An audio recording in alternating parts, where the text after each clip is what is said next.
മലബാറിലെ തീയർ സമുദായത്തിലെ ഒരു വിഭാഗം കള്ളുചെത്ത് തൊഴിൽ ചെയ്യുന്നുണ്ട്. തെക്കൻ കേരളത്തിലെ ഈഴവരും ഇതേ തൊഴിൽ ചെയ്യുന്നുണ്ട്. എന്നാൽ ഇതിൻ്റെ അടിസ്ഥാനത്തിൽ തീയരും ഈഴവരും ഒരേ സമുദായമാണെന്ന് ചിലർ പ്രചരിപ്പിക്കുന്നു. ഇത് വാസ്തവ വിരുദ്ധമായ പ്രചരണമാണ്. മലബാറിലെ തീയർ സമുദായത്തിൻ്റെ സ്ഥാനപ്പേരാണ് ചേകവർ. തെക്കൻ കേരളത്തിൽ ചേകവർ സ്ഥാനം ഇല്ലായിരുന്നു. മലബാറിലെ പ്രമുഖ നായർ സ്വരൂപങ്ങളായ ഏറനാട്, വള്ളുവനാട്, പാലക്കാട്, അള്ളട, നീലേശ്വരം, കടത്തനാട്, കവയനാട്, കോലത്തിരി, ചിറക്കൽ എന്നിവ ഉൾപ്പെടെയുള്ള നായർ സ്വരൂപങ്ങളുടെ സൈന്യത്തിന് ആവശ്യമുള്ള കളരിയോദ്ധാക്കളെ ശേഖരിക്കൽ, പരിശീലിപ്പിക്കൽ എന്നിവയും പ്രഭു കുടുംബങ്ങൾ, രാജകുടുംബങ്ങൾ എന്നിവയുടെ സെക്യൂരിറ്റി കം ബോഡി ഗാർഡ് എന്ന കർത്തവ്യവും, പ്രഭു കുടുംബക്കാരുടെ കുടിപ്പക തീർക്കാനായി അംഗം വെട്ടൽ തുടങ്ങിയ കർത്തവ്യങ്ങളും ചെയ്യുന്നതിനായി മലബാറിൽ നിയോഗിക്കപ്പെട്ടിരുന്ന ഒരു സമുദായമാണ് തീയർ സമുദായം. ഇവരിൽ തന്നെ ദാരിദ്ര്യം മൂലം കള്ളുചെത്ത് പണിക്ക് പോയവർ മുതൽ ജന്മിമാർ വരെ ഉണ്ടായിരുന്നു. പ്രധാനമായും കളരിയോദ്ധാക്കളെ ശേഖരിക്കൽ എന്ന കർത്തവ്യം ഉണ്ടായിരുന്നതുകൊണ്ട് ഇവരിൽ കളരി പാരമ്പര്യമുള്ള കുടുംബക്കാരെ ചേകവർ എന്ന് വിളിച്ചിരുന്നു. എന്നാൽ തെക്കൻ കേരളത്തിലെ ഈഴവർ തീയന്മാരല്ല. ഈഴം എന്ന വാക്കിന് കള്ള് എന്നും ശ്രീലങ്ക എന്നും അർത്ഥമുണ്ട്. ഈഴവരെ ചോള രാജാവ് ലങ്കയിൽ നിന്ന് കൊണ്ടുവന്നതായി കൽവെട്ടുകളിലും സംഘകാല കൃതികളിലും പറഞ്ഞിട്ടുണ്ട്. ഈഴവരുടെ പ്രധാന തൊഴിൽ കൃഷിയും കള്ളുചെത്തലും നെയ്ത്തും കയർ നിർമ്മാണവും ആയിരുന്നു. ഇവർക്ക് തീയരെ പോലെ കളരി പാരമ്പര്യം ഇല്ലായിരുന്നു. ഈഴവരെ സേവകർ എന്നാണ് വിളിച്ചിരുന്നത്. ഈ വാക്ക് മലയാളവൽക്കരിക്കപ്പെട്ടപ്പോൾ സേവോൻ എന്നും ചോവൻ എന്നും ലോപിക്കപ്പെട്ടു.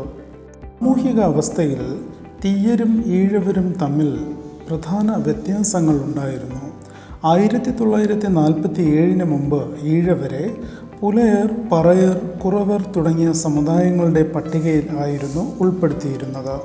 പക്ഷേ അന്ന് തീയർ വെള്ളാളന്മാരെ പോലെ മുന്നാക്കമോ പിന്നാക്കമോ അല്ലാത്ത ഒരു ഇൻ്റർമീഡിയറ്റ് കാസ്റ്റ് ആയിരുന്നു. പുലയർ, പറയർ എന്നിവരോടൊപ്പം ഈഴവരെയും അടിമകളാക്കി വിൽക്കപ്പെട്ടിരുന്നതായി മിഷണറി രേഖകളിലും ഔദ്യോഗിക രേഖകളിലും പറയുന്നു. എന്നാൽ തീയർ അടിമകളാക്കപ്പെടുകയോ അടിമച്ചന്തയിൽ വിൽക്കപ്പെടുകയോ ചെയ്തിരുന്നില്ല.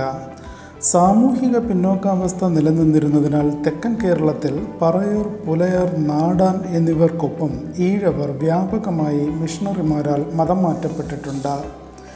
നെയ്യാറ്റിൻകര, പാറശാല, പുനലൂർ, കൊല്ലം, കൊട്ടാരക്കര, കോട്ടയം, ഇടുക്കി എന്നിവിടങ്ങളിൽ മാത്രമല്ല കന്യാകുമാരി ജില്ലയിലെ മാങ്കോട്, മാർത്താണ്ഡം, മഞ്ഞാലുമൂട്, ചെങ്കവിള, കാരക്കോണം എന്നീ സ്ഥലങ്ങളിലും 10,000-കണക്കിന് ഈഴവ ക്രിസ്ത്യൻ കുടുംബങ്ങളും ചില ഈഴവ ബിഷപ്പുമാരും ഇപ്പോഴുമുണ്ട്.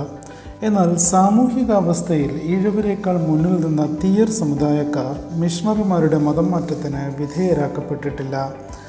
ഈഴവരുടെ ഇടയിൽ നിന്ന് പാണ്ഡവ വിചാരം പോലുള്ള ചില അനാചാരങ്ങൾ തീയർ സമുദായത്തിൽ ഇല്ലായിരുന്നു. തീയർ സമുദായത്തിന് നൂറ്റാണ്ടുകളായി വ്യവസ്ഥാപിതമായ കലാ, സാംസ്കാരിക, ആധ്യാത്മിക പദ്ധതികൾ ഉണ്ടായിരുന്നു. ഏറെ തെറ്റിദ്ധരിക്കപ്പെട്ട മറ്റൊരു സംഗതിയാണ് തെക്കൻ കേരളത്തിലെ പണിക്കർ സ്ഥാനം. തെക്കൻ കേരളത്തിൽ പണിക്കർ സ്ഥാനം നായർ യോദ്ധാക്കൾക്ക് മാത്രമായിരുന്നു ഉണ്ടായിരുന്നത്. ചില സിറിയൻ ക്രിസ്ത്യൻ കുടുംബങ്ങൾക്കും പണിക്കർ സ്ഥാനം ലഭിച്ചിട്ടുണ്ട്. മാർത്താണ്ഡവർമ്മ തൻ്റെ സൈനികർക്ക് വടക്കൻ കളരി പരിശീലനം കൊടുക്കുന്നതിനായി മലബാറിൽ നിന്നും നായർ പണിക്കന്മാരെയും തീയർ ചേകവരെയും കൊണ്ടുവന്നു. 1756 ഹൈദരാലിയുടെ പടയോട്ട സമയത്ത് ആരോഗ്യ പ്രശ്നങ്ങൾ, അനാഥത്വം തുടങ്ങിയ കാരണങ്ങളാൽ ബുദ്ധിമുട്ടനുഭവിച്ചിരുന്ന പല നായർ, ബ്രാഹ്മണ, അമ്പലവാസി, തീയർ കുടുംബങ്ങൾ തെക്കൻ കേരളത്തിലേക്ക് പലായനം ചെയ്തിരുന്നു. ഇത്തരത്തിൽ തെക്കൻ കേരളത്തിലെത്തിയ ചേകവന്മാരിൽ ചില കുടുംബങ്ങൾക്ക് രാജാവിൽ നിന്ന് വീരശൃംഖല ലഭിച്ചിട്ടുണ്ട്. ഇവർക്കാണ് പേരിനോടൊപ്പം പണിക്കൻ സ്ഥാനം നൽകിയിട്ടുള്ളത്. നായർ കുടുംബങ്ങൾക്കും ചില സിറിയൻ ക്രിസ്ത്യൻ കുടുംബങ്ങൾക്കുമാണ് രാജാവിൽ നിന്ന് പണിക്കർ സ്ഥാനം ലഭിച്ചിരുന്നത്. ചേകവർ അതായത് തീയർ കുടുംബങ്ങൾക്ക് പണിക്കൻ എന്ന സ്ഥാനമാണ് നൽകിയിരുന്നത്. കാരണം ഇത് ഒരു വ്യക്തിക്ക് മാത്രമായിട്ട് നൽകുന്ന ഒരു പദവിയായിരുന്നു. കുടുംബങ്ങളായി കൈമാറ്റം ചെയ്യാൻ പറ്റാത്ത ഒരു പദവിയായിരുന്നു പണിക്കൻ എന്ന സ്ഥാനം. എന്നാൽ കാലക്രമേണ ഇത് പണിക്കർ എന്ന പദത്തിലോട്ട് മാറുകയാണ് ഉണ്ടായത്. ആറാട്ടുപുഴ വേലായുധ ചേകവർ എന്ന വേലായുധ പണിക്കർ ഇട്ടി അച്യുതൻ എന്ന സസ്യശാസ്ത്രജ്ഞനും ഈഴവരല്ല, മറിച്ച് വടക്കു നിന്നും കുടിയേറിയ തീയർ ആണ്. സംവരണത്തിൻ്റെ കാര്യത്തിൽ ഒരുമിച്ച് ചേർത്തിട്ടുണ്ടെങ്കിലും ഈഴവരും തീയരും ഒരേ വംശത്തിൽ നിന്നും ഉത്ഭവിച്ചതല്ല.